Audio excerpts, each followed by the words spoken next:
সালাম স্টিল ভোটের গাড়ি নিয়ে রাজধানীর বনানীতে আছেন সহকর্মী মিজান শাহজাহান। তিনি জানাচ্ছেন ঢাকা ১৭ আসনের ভোটের হালচাল। সালাম স্টিল ভোটের গাড়ি নিয়ে আমরা এখন আছি রাজধানীর বনানীতে। বনানী, গুলশান ও ক্যান্টনমেন্ট নিয়ে সংসদীয় আসন ঢাকা ১৭ গঠিত। এই আসনে বিএনপির প্রার্থী হিসাবে রয়েছেন দলটির চেয়ারম্যান তারেক রহমান। অন্যদিকে ১১ দলীয় জোটের প্রার্থী হিসাবে রয়েছেন জামাতের ডাক্তার এস.এম. খালিদুজ্জামান। এই দুজনের মধ্যেই এখানে মূল লড়াই হবে বলে আমাদেরকে ভোটাররা আশ্বস্ত করেছেন। আমরা সারাদিন ঘুরে ঘুরে এখানকার ভোটারদের সঙ্গে কথা বলেছি।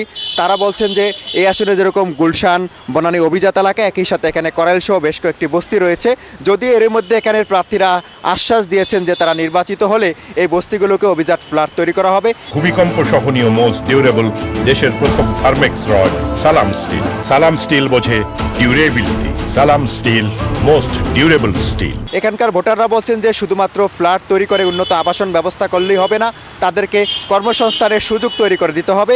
এজন্য বহুমুখী পরিকল্পনা নিতে হবে আগামী সংসদ সদস্যকে। সালাম স্টিল ভোটের গাড়ি নিয়ে এই মুহূর্তে হচ্ছে আমার কাছে সবশেষ খবর।